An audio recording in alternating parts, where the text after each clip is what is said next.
Bismillahirrahmanirrahim.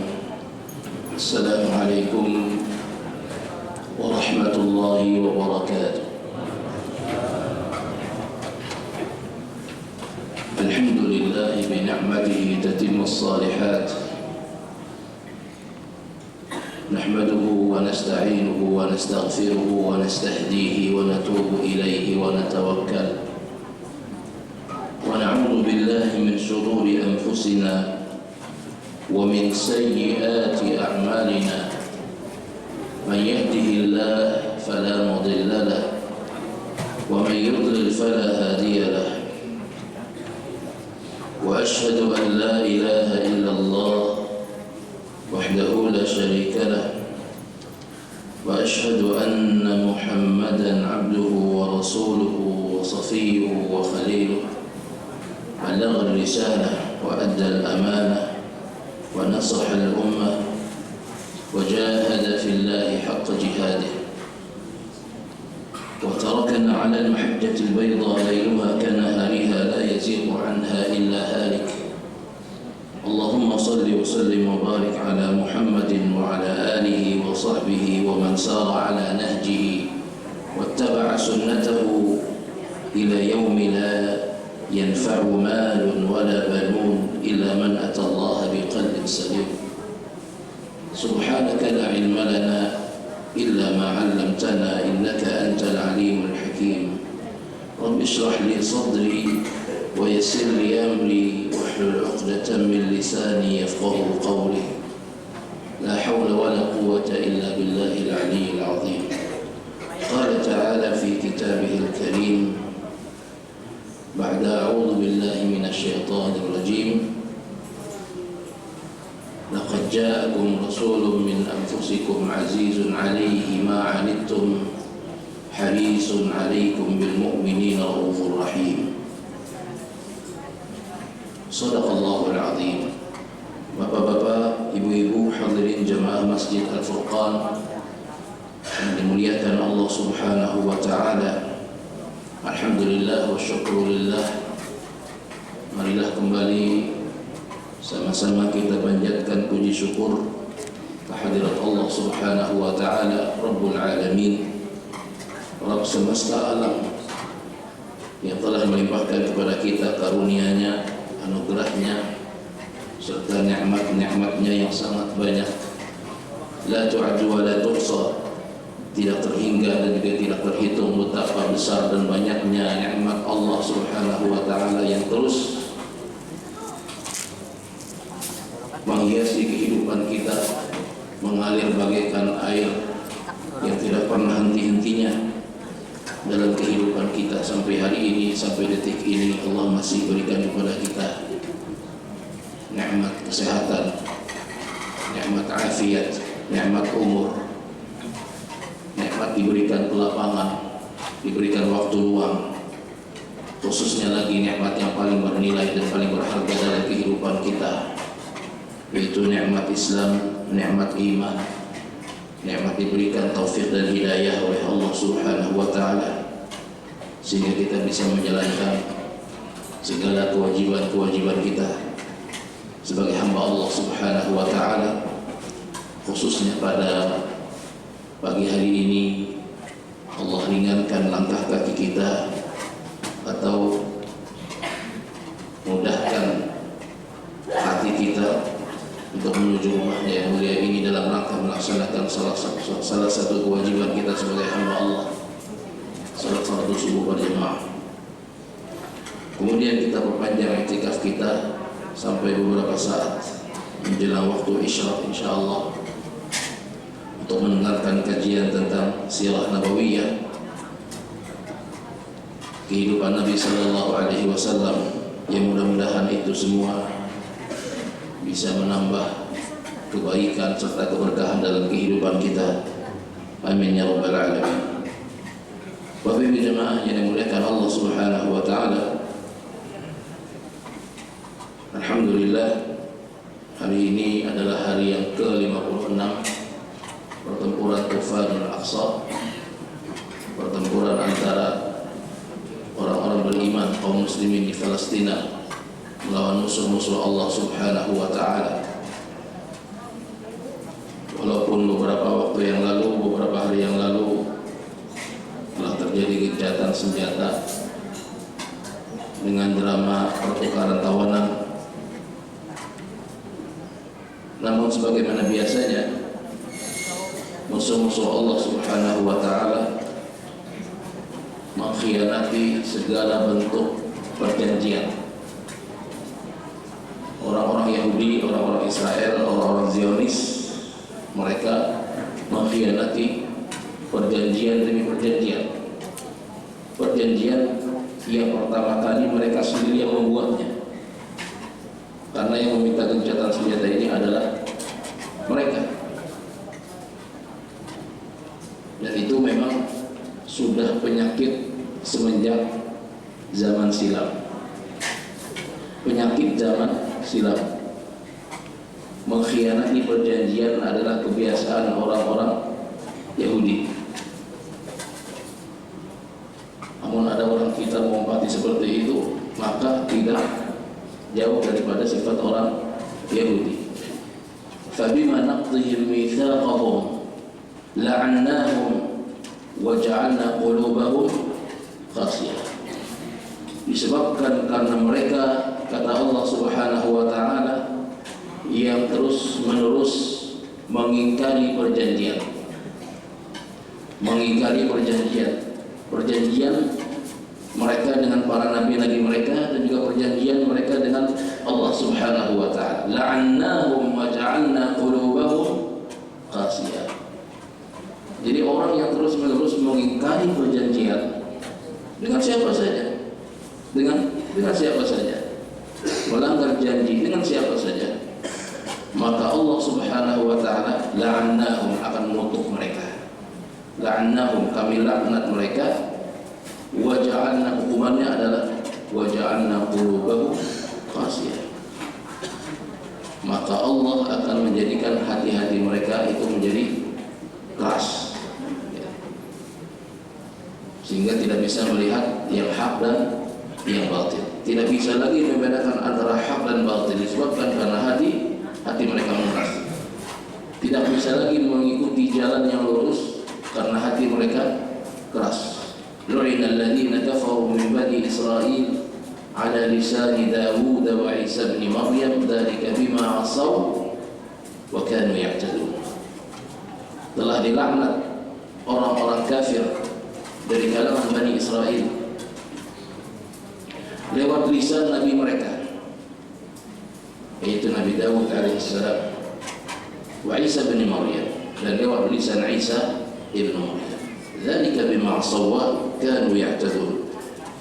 Yang demikian itu disebabkan karena mereka telah durhaka, dan disebabkan karena mereka telah melakukan perbuatan yang melampaui batas-batas. Jemaah yang dimuliakan Allah Subhanahu wa Ta'ala, dan kita sebagai bagian dari umat Nabi Muhammad sallallahu alaihi wasallam, hendaknya kita terus menerus tanpa henti-hentinya memberikan doa yang terbaik kepada saudara-saudara kita yang sedang berjuang tersebut. Mudah-mudahan Allah Subhanahu wa Ta'ala memberikan ketabahan, memberikan kesabaran, dan meneguhkan kesabaran tersebut dalam menghadapi musuh-musuh Allah Subhanahu wa Ta'ala, sampai Allah Subhanahu wa Ta'ala memberikan kemenangan kepada mereka. Dan ketahuilah bahwa sesungguhnya apa yang terjadi hari ini, pertempuran yang terjadi di hadapan mata kita, itu bukanlah sekedar pertempuran antara orang-orang Palestina dengan kaum Zionis tersebut, namun itu adalah merupakan pertempuran antara orang-orang beriman seluruh dunia dengan musuh-musuh Allah Subhanahu wa Ta'ala, kaum Zionis tersebut. Dan ketahuilah bahwa sesungguhnya apa yang terjadi hari ini adalah merupakan bagian dari rangkaian pertempuran, yang mana puncaknya nanti atau ujung daripada pertempuran itu adalah nanti batu dan juga pohon serta tembok akan berbicara. Ya Muslim ya Abdullah, hadza Yahudi khalfi uqtulhu. Wahai Muslim, wahai hamba Allah. Bahkan benda mati pun berbicara. Benda mati pun bisa berbicara. Saking mereka tidak kuatnya mencium bau busuk orang-orang Yahudi tersebut. Ya Muslim ya Abdullah, hadza Yahudi khalfi faqtulhu. Wahai Muslim, wahai hamba Allah, ini di belakangku ada orang Yahudi, bunuhlah dia. Sampai benda-benda yang mati diberikan Allah Subhanahu wa ta'ala kemampuan bisa berbicara. Dan itu adalah masa kehancuran bagi bangsa Zionis tersebut. Kapankah itu? Wallahu a'lam, kita tidak tahu. Mudah-mudahan masa tersebut sangat dekat. Dan kalau masa tersebut dekat, maka itu adalah merupakan pertanda dekatnya hari kiamat. Hari kiamat saja. Karena sudah, karena kita ini umat akhir zaman. Umat akhir zaman konsekuensinya seperti itu. Umat akhir zaman konsekuensinya adalah mereka akan menghadapi segala bentuk fitnah, segala bentuk musibah, segala bentuk cobaan yang pernah dikatakan oleh Nabi Sallallahu Alaihi Wasallam 14 abad yang silam. Jadi yang orang acuh tak acuh misalnya, atau tidak peduli, tidak memperhatikan masalah dirinya, masalah keimanannya, masalah keyakinannya kepada Allah Subhanahu Wa Taala, selesai sudah. Dia akan hilang, dia akan hancur, dia akan binasa, ditelan oleh zaman. Nauzubillah min dzalik. Mudah-mudahan Allah Subhanahu wa taala selamatkan kita semua dari fitnah akhir zaman. Amin ya rabbal alamin. Bapak Ibu jemaah yang dimuliakan Allah Subhanahu wa taala. Sambungan kita kajian tentang sirah nabawiyah adalah hilful fudul. Hilfu al-fudul. Kemarin kita sudah berbicara tentang pertempuran yang disebut dengan Harbu al-Fijar, pertempuran al-Fijar. 4 bulan setelah pertempuran tersebut, maka ada satu perjanjian, satu perjanjian yang diadakan oleh orang-orang Quraisy, suku Quraisy di kota Mekah. Bagaimana ceritanya? Hilfu al-Fudul adalah suatu hari ada seorang pedagang dari Yaman yang berasal dari kabilah Zubaydi namanya. Az-Zubaydi ini satu kabilah, satu suku yang berasal dari Yaman. Dia datang ke kota Mekah dengan membawa segala barang dagangannya. Karena Mekah adalah seperti yang kita ketahui pusat perbelanjaan, pusat bisnis pada waktu itu. Ya. Jadi orang datang dari segala penjuru negeri menuju ke kota Mekah, selain niat mereka melaksanakan ibadah haji ataupun umrah, maka mereka pun berdagang. Makanya ada firman Allah Subhanahu wa taala, la junaha alaikum, tidaklah ada dosa bagi kalian untuk mencari sedikit dari karunia Allah Subhanahu wa taala. Ketika Allah Subhanahu wa taala menjelaskan tentang masalah haji, maka di situ Allah Subhanahu wa taala menjelaskan tidak ada dosa bagi kalian untuk mencari sebagian dari karunia Allah Subhanahu wa taala. Maksudnya berdagang. Berdagang. Tapi mulai ini kada boleh. Wah, ini kita datang ke sana, ditulis di situ no permitted to work. Tidak boleh berdagang, tidak boleh bekerja. Nah itu. Kalau dulu bebas, ya. Kalau dulu bebas. Jemaah yang dimuliakan Allah Subhanahu wa taala. Jadi pedagang Yaman datang ke kota Mekah dari suku Az-Zubaydi dengan membawa barang dagangannya. Dan seperti biasa ketika datang pedagang, maka dia akan disambut oleh pembeli. Di antara pembeli di situ ada yang bernama As bin Wa'il As-Sahmi. As bin Wa'il As-Sahmi, dia adalah seorang yang terkenal dengan perbuatan buruknya, terkenal dengan keburukannya, yang sering menipu, yang sering menipu orang lain. Tapi yang ngarannya pedagang ini, jadi kada tahu apa, mungkin karena baru datang, dan tidak kenal kondisi wilayah dan lain sebagainya. Datang ke Mekah membawa barang dagangan dalam kondisi sedang berihram. Datang ke Mekah lalu disambut oleh seorang laki-laki yang bersedia untuk membeli seluruh barang dagangannya. Kira-kira senang kada kira-kira? Senang. Wah, dagangan sudah ada yang membelinya. Setiap orang pasti senang ketika tahu bahwa barang dagangannya atau hasil usahanya dibeli oleh orang, sudah ada yang membelinya.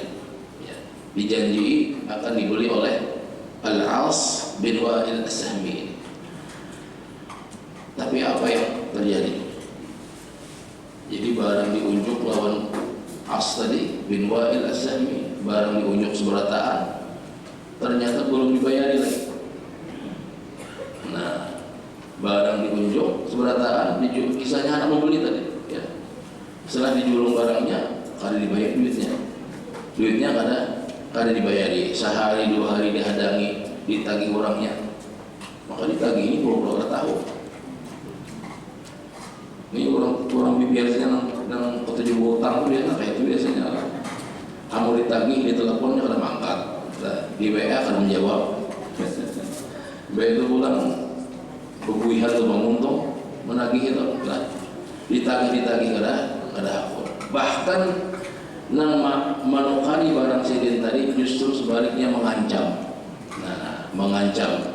Ikam macam-macam di sini. Aku banyak puisi anak buah ini dan lain sebagainya. Diancam oleh Al-As bin Wa'il As-Sahmi. Ambah diancam tadi pada wanita cium tadi orang Yaman tadi. Lalu jemaah yang dimuliakan Allah Subhanahu wa taala, dalam kondisi yang dirugikan dan dizalimi oleh orang Mekah tadi. Nah, maka ia pun naik ke salah satu gunung di Mekah, Jabal Abi Qubais. Dia pun di sana bersenandung. Jadi sebelumnya dia minta tolong kepada si Anu, ada diherani orang. Minta tolong kepada si Anu, ada ditahu orang, apa masalahnya? Si Anu disebutkan nama si Al-As bin Wa'il As-Sahmi tadi.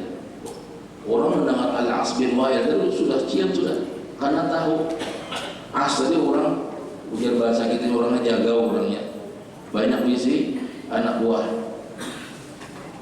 Kalau bahasa kita di sini kepala premannya. Nah, kepala premannya. Nah.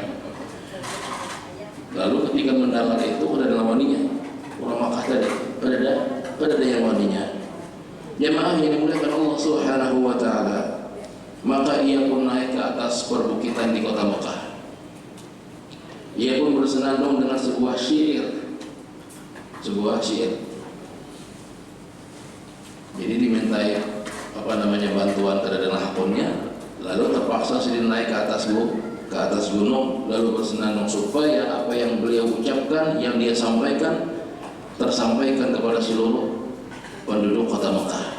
Ya ala fahlin limadlumin bida'atahu bibatni Makkah Zani dzani wan nafar. Wahai keluarga Fihr, maksudnya adalah keturunan Fihr. Quraisy adalah merupakan keturunan Fihr. Begitu juga dengan Nabi sallallahu alaihi wasallam adalah al-Fihrin, keturunan dari Fihr, ya. Ini maksudnya orang Mekah. Wahai penduduk Mekah, limadlumin bida'atahu, ini ada orang yang telah terzalimi. Ini di sini di atas gunung ini, di atas perbukitan ini berdiri orang yang telah terzalimi. Barang-barangnya diambil oleh salah satu dari penduduk kalian.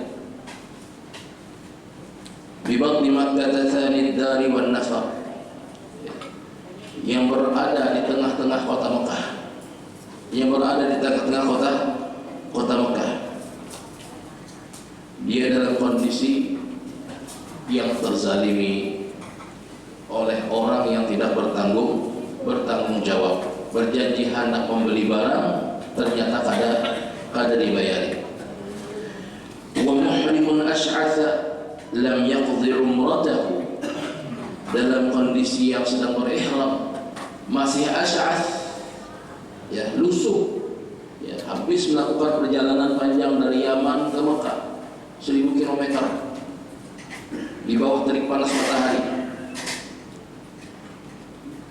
Jadi terlihat sekali bahwa orang ini adalah baru saja melakukan perjalanan panjang. Ihramnya lusuh, kada rapi kayak kita ini, Pak. Kita ini ihramnya subhanallah harum, bau harum, putih dan lain sebagainya. Ini habis melakukan perjalanan dari Yaman di bawah naungan matahari terik yang sangat panas. Ash'ath, kepalanya kusut, ya.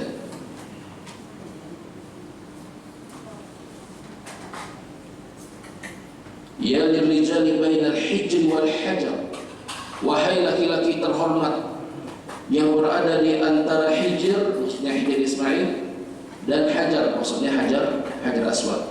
Dia memanggil orang-orang yang terpandang, orang-orang yang terhormat, orang-orang yang punya wibawa di kota ini. Siapakah di antara mereka yang mau menolong diriku yang sedang terzalimi ini? Al-baitu hadha liman tammat muru'atuhu wa laysa lil fajir al-ma'fun wal ghadari. Sungguh Baitullah ini adalah orang yang memiliki kesempurnaan harga diri. Baitullah ini hanyalah layak bagi orang yang memiliki kesempurnaan dan harga diri.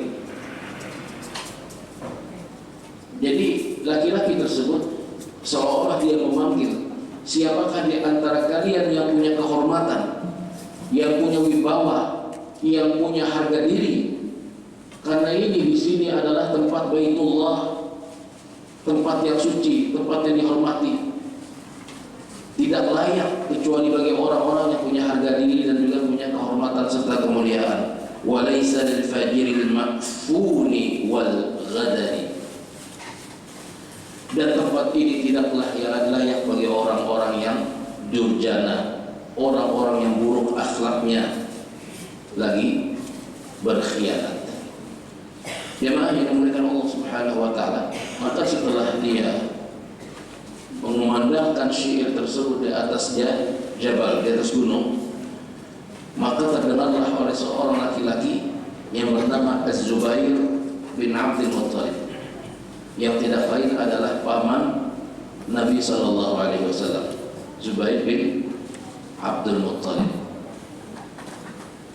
Maka Zubair bin Abdul Muttalib pun menghampiri orang tersebut. Wahai saudara, apakah yang terjadi dengan Anda? Maka berceritalah laki-laki Yaman tersebut. Setelah bercerita, maka Zubair bin Abdul Muttalib memanggil orang tersebut, membawanya ke tempat di mana berkumpulnya orang-orang Arab Quraisy, yaitu di satu rumah seorang laki-laki Quraisy yang juga terhormat, yang terkenal wibawanya, yaitu Abdullah bin Jud'an.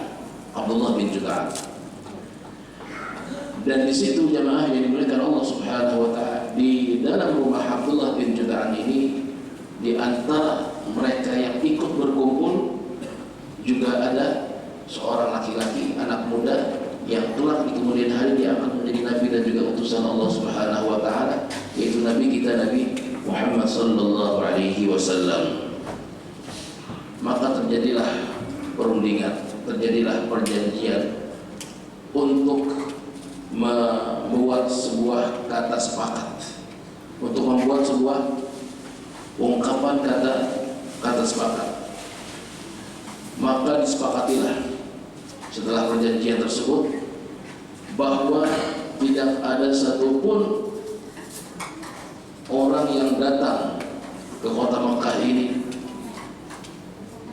ketika dia dizalimi, maka kita semua ini harus wajib untuk memberikan pertolongan kepadanya.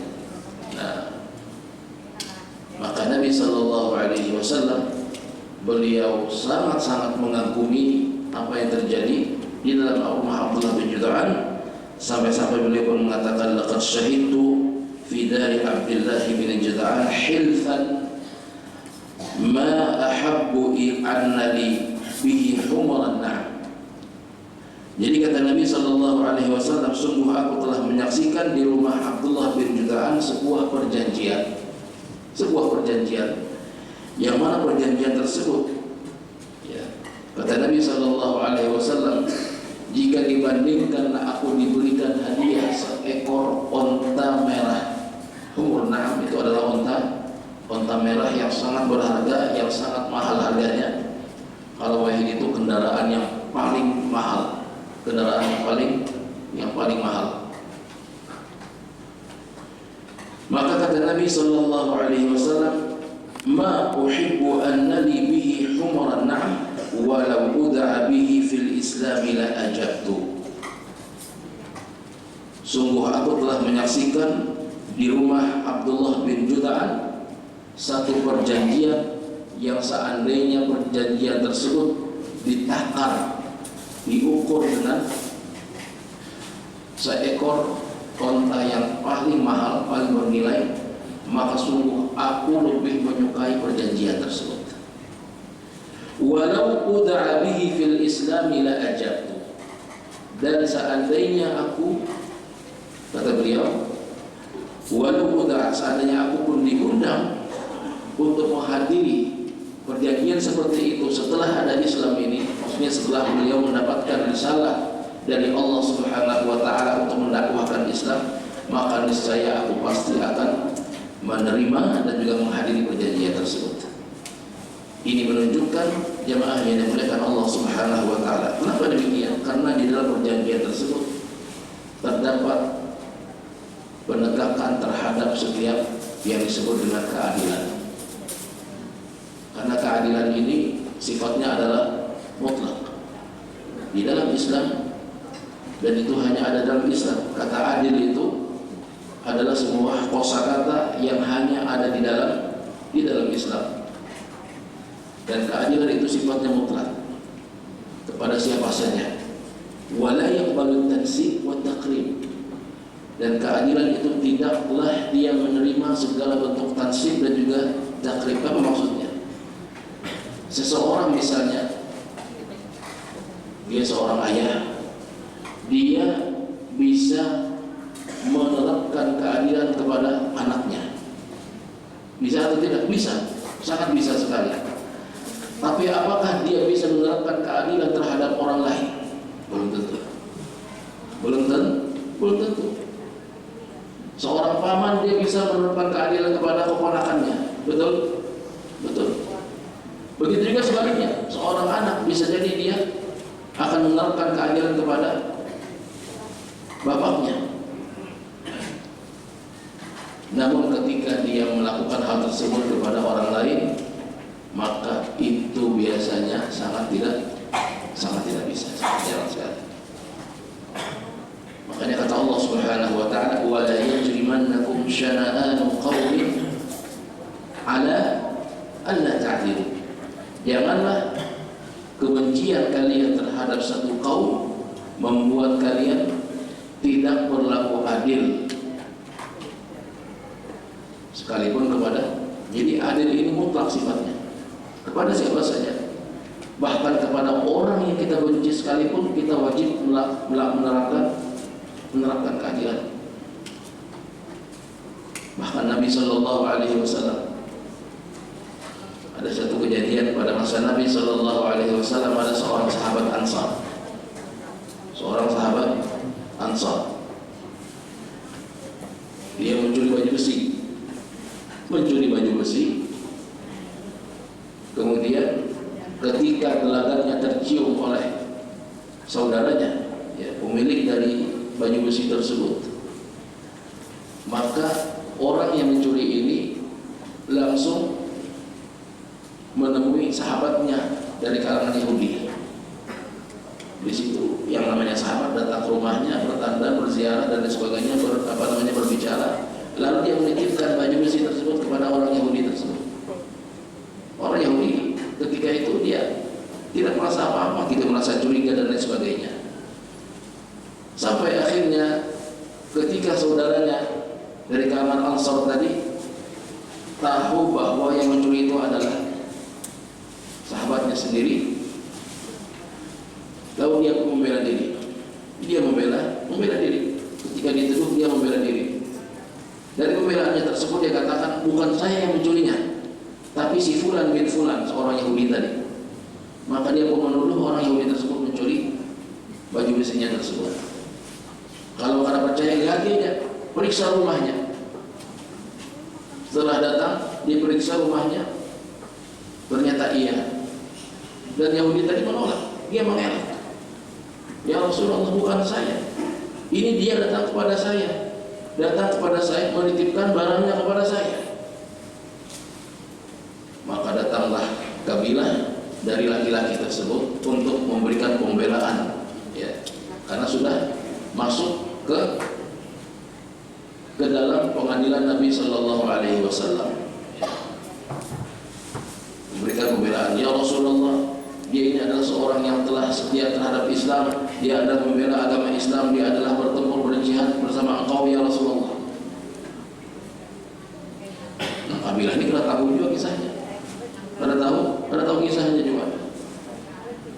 Maka hampir saja jemaah yang dimuliakan Allah Subhanahu wa taala, Rasulullah sallallahu alaihi wasallam memutuskan agar menghukum Yahudi tersebut dengan hukuman potong tangan.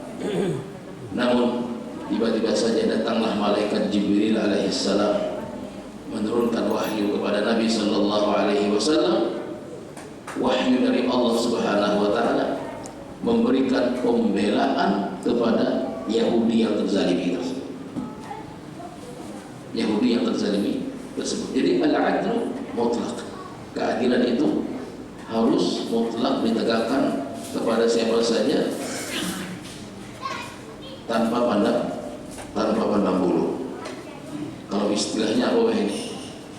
Walaupun langit runtuh, ya Allah, ya, walaupun langit runtuh, kan sudah runtuh kan langit telah. Cuma istilah aja kayak kena. Walaupun langit runtuh, tapi keadilan harus tetap ditegakkan. Jemaah yang dimuliakan Allah Subhanahu wa taala. Jadi ini adalah merupakan sekilas dari kisah Hilful Fudul, perjanjian Al-Fudul antara orang-orang Quraisy yang mana mereka bersepakat berjanji satu sama lain untuk memberikan bantuan dan pertolongan kepada setiap orang yang terzalimi, siapapun dia. Apakah dia teman, apakah dia kawan, apakah dia musuh dan lain sebagainya. Kalau dia adalah orang yang terzalimi, maka kita wajib untuk memberikan pertolongan kepadanya. Kemudian kita akan beralih kepada sirah nabawiyah yang berikutnya, yaitu tijaratuhu sallallahu alaihi wasallam amwal Khadijah. Nabi sallallahu alaihi wasallam membawa barang dagangan Khadijatul Kubra. Adalah merupakan kebiasaan orang-orang Arab kaya pada waktu itu. Mereka akan menyewa orang yang akan membawa barang dagangannya. Dan di antara saudagar kaya itu ada seorang perempuan, seorang wanita yang ditinggal oleh suaminya atau dicerai oleh suaminya, yaitu Khadijatul Kubra radhiyallahu taala anha. Dia adalah merupakan seorang wanita yang kaya raya, bahkan dikatakan dalam sejarah disebut orang yang paling kaya ketika itu, ya. Orang yang paling kaya ketika itu. Khadijatul Kubra radhiyallahu taala anha. Beliau pun ketika mendengar ada seorang anak muda, ya, yang memiliki perangai yang luar biasa, mulia, akhlak budi pekertinya yang luar biasa, maka beliau pun tergugah untuk mengambil anak muda tersebut agar ia membawa barang dagangan beliau ke negeri Syam. Maka Khadijatul Kubra Kubra pun radhiyallahu taala anhu menemui salah satu dari paman Nabi sallallahu alaihi wasallam, yaitu Abu Talib. Beliau berbicara kepada Abu Talib, wahai Abu Talib, ulun hendak meminta kepada pian agar pian mengizinkan ulun menjadikan Muhammad sebagai orang yang menjalankan usaha ulun. Maka paman Nabi sallallahu alaihi wasallam Abu Talib pun menyampaikan apa yang diinginkan oleh Khadijatul Kubra tersebut kepada Nabi kita Nabi Muhammad sallallahu alaihi wasallam, yang ketika itu beliau berumur jalan 25 tahun. Jadi dari 24 menuju 25 tahun. Maka Nabi sallallahu alaihi wasallam pun mengiyakan apa yang telah diminta oleh Khadijah. Maka Khadijah pun mempersiapkan segala barang dagangan beliau dan meminta salah satu dari anak buah beliau untuk menemani Nabi Muhammad sallallahu alaihi wasallam. Maka akhirnya mereka pun, kafilah dagang Khadijatul Kubra pun melakukan perjalanan bisnis, perjalanan dagang menuju ke negeri Syam. Di dalam perjalanan terjadi interaksi yang luar biasa antara Nabi Muhammad sallallahu alaihi wasallam sebagai sayyid, sebagai pemimpin dari kafilah dagang ini kepada siapa tadi? Maisarah kira lelakian. Maisarah lelakian. Jemaah yang dimuliakan Allah Subhanahu wa taala. Maka adalah kebiasaan dari Maisarah, kebiasaan dari Maisarah sebelum-sebelumnya, karena Maisarah itu membantu orang yang ditunjuk oleh Khadijah bukan sekali itu saja, tidak, tapi sebelum-sebelumnya dia juga seperti itu. Kebiasaan Maisarah itu berkhidmat kepada tuannya, kepada orang yang ditunjuk oleh Khadijah untuk membawa barang dagangan Khadijatul Kubra radhiyallahu taala anha. Namun dalam hal ini, ketika di dalam perjalanan tersebut ada interaksi yang unik yang membuat Maisarah terkagum-kagum. Apa itu? Nabi sallallahu alaihi wasallam, jemaah yang dimuliakan Allah Subhanahu wa taala, justru beliau memposisikan diri beliau untuk berkhidmat kepada Khadijah, memberikan servis kepada Khadijah, memberikan minum, menyiapkan makanan dan lain sebagainya. Hal ini membuat Maisarah pun terkagum-kagum terhadap akhlak Nabi sallallahu alaihi wasallam. Belum lagi tutur katanya yang lembut, belum lagi perangainya yang luar biasa, belum lagi senyum dan tidak pernah marah dan luar biasa.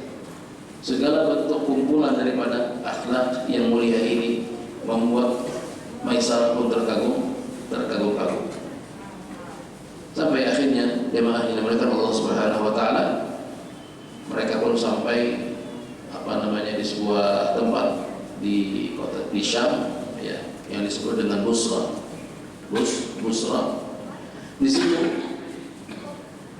Di situ Nabi Muhammad sallallahu alaihi wasallam ketika beristirahat duduk di sebuah pohon, di bawah sebuah naungan pohon. Dan tidak jauh dari situ ada sebuah tempat sauma'ah. Tempat sauma'ah itu tempat peribadatan orang-orang Nasrani. Karena jauh dari beliau duduk, dan keluarlah dari tempat tersebut, dari sauma'ah tadi, seorang laki-laki yang bernama Nasturah. Dan beliau ini adalah seorang pendeta dari Nasrani. Nasturah mendekati Maisarah. Wahai Tuan, siapakah laki-laki yang duduk di bawah pohon tersebut? Maka Maisarah pun menjawab, huwa rajulun Quraisy min ahli al-haram. Dia adalah seorang laki-laki Quraisy, penduduk kota suci Mekah. Maka kata Nasturah, ini pendeta Nasturah, ma jalasa tahta hadhihi asy-syajarah Dalam riwayat lain disebutkan majalasa tahta hadhihi syajarah hadhihi sa'ah. Tidaklah ada orang duduk di bawah pohon tersebut pada saat ini, maksudnya pada waktu ini, illa nabi, kecuali dia adalah seorang nabi. Maka ketika mendengarkan penuturan Nasturah tersebut, Maisarah pun semakin berkagum-kagum luar biasa, semakin tertarik, semakin melihat kemuliaan Nabi sallallahu alaihi wasallam yang luar biasa.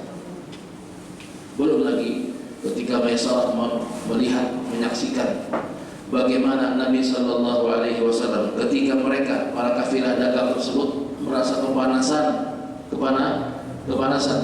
Namun Nabi sallallahu alaihi wasallam beliau sama sekali tidak merasa kepanasan. Kenapa?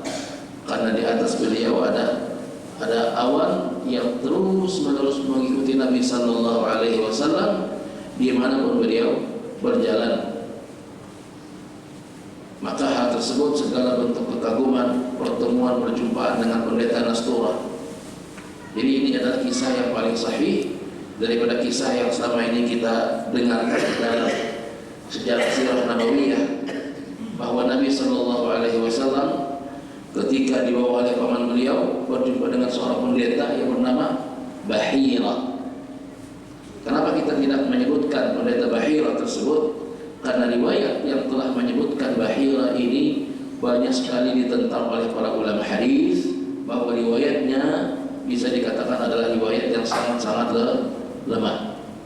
Kalau kita selama ini mendengarkan adalah Nabi sallallahu alaihi wasallam dan paman beliau Abu Thalib berjumpa dengan pendeta Bahira, lalu pendeta tersebut melihat tanda kenabian di pundak Nabi sallallahu alaihi wasallam. Maka kata ahli ilmu, kata ahli hadis, sesungguhnya riwayat tentang Bahira ini adalah riwayat yang sangat lemah sekali. Dan riwayat yang paling kuat adalah riwayat berjumpanya Nabi sallallahu alaihi wasallam bersama Mas Maisarah dengan pendeta Nasturah di kota Busra. Dan pohon itu jamaah yang dimuliakan Allah Subhanahu wa taala, pohon yang Nabi duduk di bawahnya itu sampai sekarang masih ada, masih diabadikan di wilayah, kalau kada salah Yordania ya, di Urdun. Kalau biar pernah umrah plus Urdun Yordan, itu biasanya akan diajak untuk melihat pohon tersebut. Pohonnya ganar dan subhanallah, pohon yang berada di tengah-tengah padang pasir ya. Jadi, dan luar biasanya adalah pohon ini pohon yang memiliki umur yang sangat panjang sekali. Jadi pohon ini ada semenjak zaman Nabi dan juga sebelumnya, sehingga Nasturah mengatakan bahwa tidak ada orang yang duduk di bawah pohon tersebut di saat ini kecuali dia adalah seorang Nabi dan juga utusan Allah Subhanahu wa ta'ala. Maka bertambahlah keyakinan seorang Maisarah, bertambahlah kekaguman seorang Maisarah. Maka ketika pulang ke Mekah membawa dagangan yang sudah habis, Maisarah pun bercerita kepada pemilik dagangan tersebut, yaitu Ummul Mukminin Khadijatul Kubra radhiyallahu taala anha. Maka bagaimanakah kisah selanjutnya?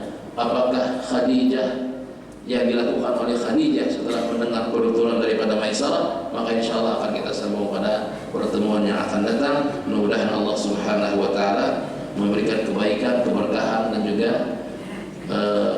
hidayah dalam kehidupan kita. Amin amin ya rabbal alamin. Ini saja yang bisa saya sampaikan. Salah khilafnya mohon dimaafkan. Hadanallahu wa iyyakum ajma'in. Subhanakallahumma wa bihamdika asyhadu an la ilaha illa anta astaghfiruka wa atubu ilaik.